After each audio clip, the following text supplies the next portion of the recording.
آج کی ویڈیو کا مقصد صحت مند زندگی کے حوالے سے ہے۔ صحت مند زندگی ایک بہت بڑی نعمت ہے۔ ہم صحت مند زندگی کیسے اپنائیں اور کس طرح ہم صحت کے ساتھ رہیں، اس کے لیے چند ٹپس اور پھر وظائف اور کچھ ٹوٹکے انشاءاللہ ویڈیو میں آپ کو بتائیں گے۔ سب سے پہلی چیز تو یہ ہے کہ اپنے کھانے پینے کا جو آپ کی ڈائٹ ہے، یعنی اپنے کھانے پینے کا دھیان رکھیں۔ ایسا کھانا پینا یعنی آپ زیادہ کولیسٹرول کھاؤ گے یا ایسی زیادہ چیزیں کھاؤ گے جس کی وجہ سے جسم بڑھ جائے یا جسم وجود موٹا ہو جائے، اس سے پرہیز کرنا ہے۔ وہ ہر آدمی اپنے وجود کے حساب سے بھی جانتا ہے، اور اس کے لیے انتہائی آسان چیز ہے کہ کن چیزوں سے انسان کا وجود موٹا ہوتا ہے اور کن چیزوں سے انسان کا وجود جو ہے نا وہ سلم رہتا ہے۔ وہ آج کل گوگل پہ آرام سے جو آپ اگر سرچ کریں گے اس کے متعلق ساری ڈائٹ ہر چیز آ جاتی ہے۔ ایک چیز تو اپنے کھانے پینے کو جو ہے نا بالکل بہترین رکھے، کھانے پینے کو بالکل سیٹ رکھے، اچھا کھائے۔ اور ایسا نہیں ہے کہ اگر ایک دفعہ کھانا شروع کر دیا تو کھاتے ہی چلے جا رہے، نہیں۔ اپنے معدے کے 3 حصے کر لو، ایک حصہ کھانے کا، ایک حصہ پانی کا اور ایک حصہ ہوا کا۔ یعنی اگر آپ کو بھوک 3 روٹیوں کی ہے، شدید بھوک ہے 3 روٹیوں کی کہ میرے کو 3 روٹیاں کھانی، تو کوشش کرے کہ آپ 2 روٹیوں پر اکتفا کریں یا 1.5 روٹی پہ اکتفا کریں۔ وجہ یہ ہے کہ زیادہ کھانا جو ہے یہ انسان کو کھا جاتا ہے، اور نارمل کھانا اور کم کھانا یہ انسان کھاتا ہے۔ ہم کھانے پینے کے اندر احتیاط نہیں برتتے، اس کے ہم نقصانات کئی چیزوں پر اٹھاتے ہیں۔ بعضوں میں موٹاپے کا مرض ہو جاتا ہے، بعضوں میں بیماری کا مسئلہ ہو جاتا ہے، اور بعضوں کے ساتھ اور زیادہ مسائل ہو جاتے ہیں۔ معدے کے مسائل آج کل عمومی ہیں لوگوں کے ساتھ، تقریباً ہر دوسرے تیسرے بندے کو معدے کا مسئلہ ہے، کسی کو گیس کا مسئلہ ہے، کسی کا کھانا ہضم نہیں ہو رہا ہے۔ اب ظاہر ہے ہم نے کھانا اتنا کھا لیا کہ معدے کو فنکشن کی ہم نے جگہ ہی نہیں چھوڑی، کھائے جا رہے۔ اب ظاہر ہے معدے کو فنکشن کی جگہ چھوڑیں گے، معدے میں جگہ ہوگی اس کو کھانے کو جو ہے نا ہضم کرنے کی، تو تب جا کے کھانا ہضم ہوگا۔ وہ نہیں ہوگا ہضم تو نقصان کیا ہوگا؟ ڈکاریں آئے گی، کھانا ہضم نہیں ہوگا، معدے پہ بوجھ ہوگا، طبیعت خراب ہوگی۔ اچھا کھانا کھائے اور تھوڑا کھانا کھائے، اور کھانا کھاتے کھاتے اس وقت تک کھانا چھوڑ دے جب تمہیں بھوک باقی رہے۔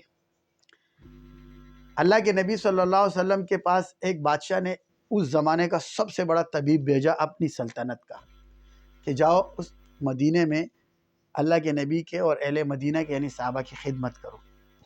وہ اتنا بڑا طبیب تھا کہ اس کے ملک اور اس کے سلطنت میں اس کے لیے لائنیں لگی ہوتی تھی لوگوں کی۔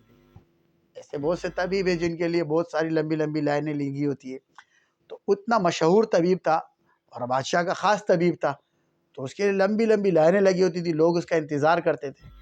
جب وہ شخص مدینے آیا تو اس نے قریب مدینے میں 2 مہینے گزارے، مگر 2 مہینے یا 3 مہینے غالب گمان کے مطابق بتا رہا ہوں میں، تو 2-3 مہینوں میں کوئی بندہ اس کے پاس نہیں آیا، علاج کے غرض سے، بیماری کے غرض سے، کوئی اور پریشانی کے غرض سے۔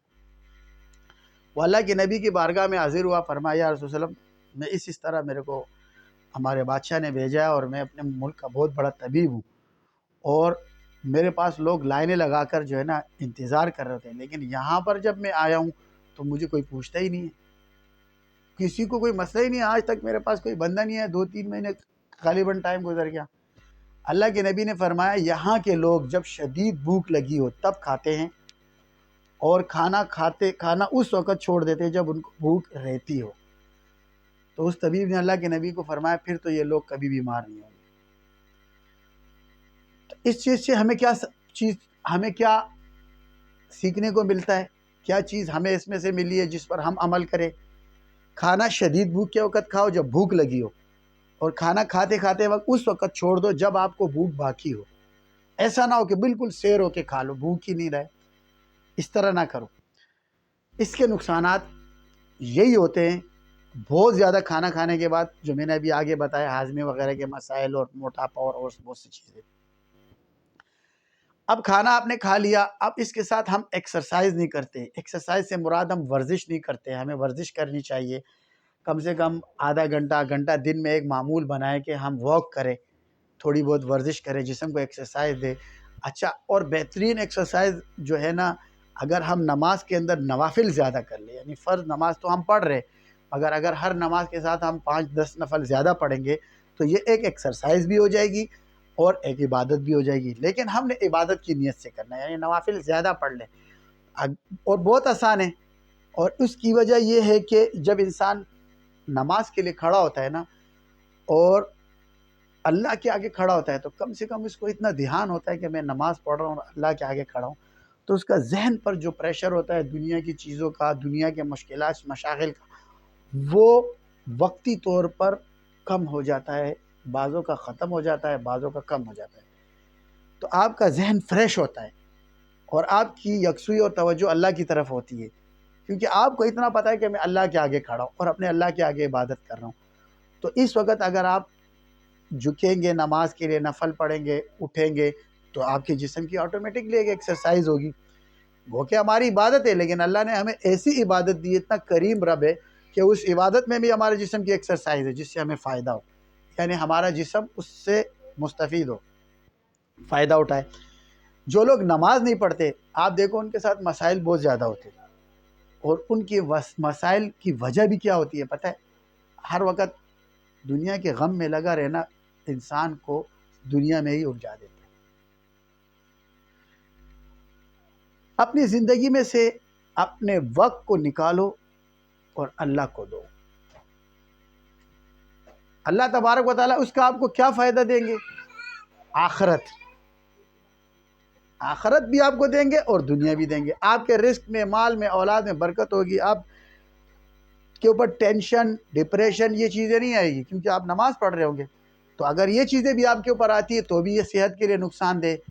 تو جب انسان نماز پڑھتا ہے اور اللہ کا ذکر کرتا ہے تو اللہ تبارک و تعالیٰ اس کو ٹینشن سے، ڈپریشن سے اور ایسی چیزوں سے محفوظ رکھتا ہے، کیونکہ اس کا دھیان اپنے رب کی طرف بن جاتا ہے۔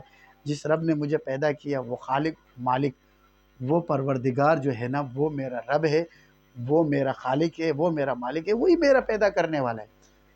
تو دنیا کی چیزوں میں اور دنیا کی مشاغل میں زیادہ لگنے سے بھی انسان کے دماغ پہ ٹینشن اور ڈپریشن ہوتی ہے، اس سے بھی طبیعت خراب ہوتی ہے۔ تو اپنی صحت کے لیے کھانے پینے کو لائٹ کھانا کھایا کرے اور ذکر کا معمول بنائیں۔ ذکر انتہائی آسان ہے، چلتے پھرتے اللہ کا نام لیا کرے، کوئی بھی اللہ کا نام، سبحان اللہ، الحمدللہ، اللہ اکبر۔ بعض لوگوں کو بعض ذکر جو ہے نا وہ ریلیکس کرتے ہیں۔ اب اکثر اوقات ہمیں لوگ فون کر کے بولتے ہیں حضرت ہم یہ ذکر کرتے ہیں، ہمیں اس سے بہت فائدہ ہوتا ہے، سکون ملتا ہے۔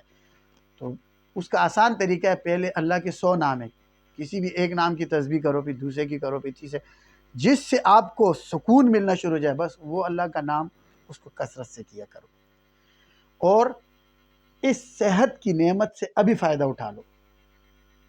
اگر خدا نخواستہ بیمار ہو جاؤ گے نا، پھر اس صحت کے لیے تڑپو گے۔ پیسہ کماتے ہیں ہم اور پیسے کے لیے صحت گوا دیتے، پھر وہی پیسہ صحت پانے کے لیے ڈاکٹروں پہ لگاتے۔ تو اس سے بہتر یہ نہیں ہے ہم ایکسرسائز کریں، ہم کھانا اچھا کھائیں، ہم ڈائٹ اچھی کریں، ہم جو ہے نا واک کریں، پلس ہم خوش رہے، ہم ٹینشن ڈپریشن سے اپنے آپ کو بچائے، ذکر اذکار کرے، نماز پڑھے، قرآن کی تلاوت کرے۔ قرآن کو ترجمے سے پڑھنے سے انسان کے اوپر سے سٹریس ایسے دور ہوتا ہے نا، ایسے دور ہوتا ہے جیسے بندہ اگر گندگی سے گندا ہو گیا ہو اور وہ نہاتا ہے، فوراً اس کے جسم سے پسینے کی جو گندگی جسم پہ آ گئی ہو، جیسے ہی نہائے گا وہ سارا کا سارا پسینہ اس کے جسم سے پانی کی وجہ سے دور ہو جائے گا۔ اسی طرح جب آپ قرآن پڑھیں گے تو قرآن کے پڑھنے کی، قرآن کی روحانیت کی وجہ سے آپ کے جسم کے اوپر جو روح کے اوپر جو گندگی، جو بیماری آئی ہے، وہ انشاءاللہ فوراً ختم ہوگی۔ پھر جب قرآن ترجمے سے پڑھیں گے تو ہمیں پتہ ہوگا کہ ہمارا اللہ ہم سے کیا چاہتا ہے۔ قرآن ویسے بھی پڑھنا ثواب ہے، لیکن ترجمے سے پڑھنا، سمجھ کر پڑھنا، یہ نور علی نور ہے۔ تو اپنی زندگی کو آسان اور خوشگوار بنانے کے لیے خود بھی خوش رہے، اپنے گھر میں بھی خوشی کا ماحول پیدا کرے، گھر میں دینداری کا ماحول پیدا کرے، ذکر کا ماحول پیدا کرے، اور اللہ تبارک و تعالیٰ کو راضی کرنے والا ماحول پیدا کرے۔ اللہ تبارک و تعالیٰ سے دعا ہے کہ اللہ تبارک و تعالیٰ جو کہا سنا اس پر ہمیں عمل کرنے کی توفیق عطا فرمائے۔ وما علینا الا البلاغ۔